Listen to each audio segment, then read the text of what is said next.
Vous allez comprendre pourquoi plus d'une personne sur 10 est dégoûtée par la coriandre au point de sentir, en mangeant, un goût de savon. Je vais malheureusement le goûter.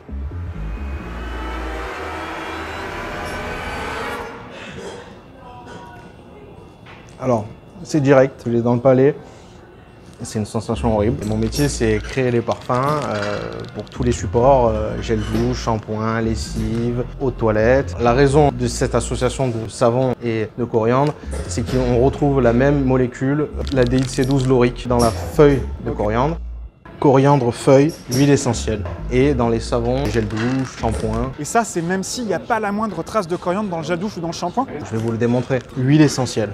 C'est une version très concentrée de la plante.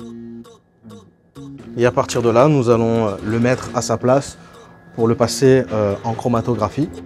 Là, il s'agit d'un parfum Choubidou 3 qu'on a développé pour un gel douche qu'on peut retrouver dans le commerce.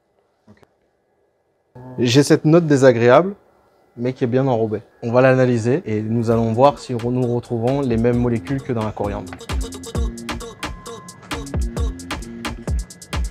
La machine va l'injecter.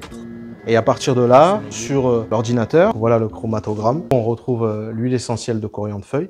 Chaque pic correspond à une molécule. Deuxième pic.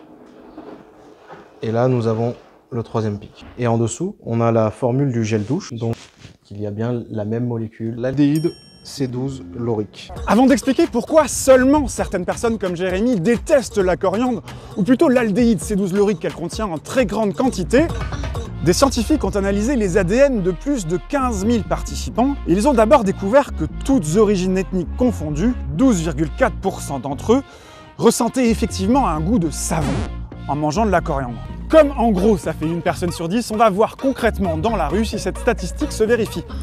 Personne 1. Là vous sentez quoi? Un peu de fraîcheur. Personne 2. Personne 3. Personne 4. Je suis journaliste, je fais goûter de la coriandre à des gens. Ok, personne 4 donc. Personne 5. Personne 6. Personne 7. Personne 8. J'aime vraiment pas. Un goût de produit de nettoyage. Personne 9. C'est une molécule qui vient de la coriandre aussi, mais qui est pure. Vous pouvez le sentir? Ça me rappelle le savon de Marseille. Et personne numéro 10.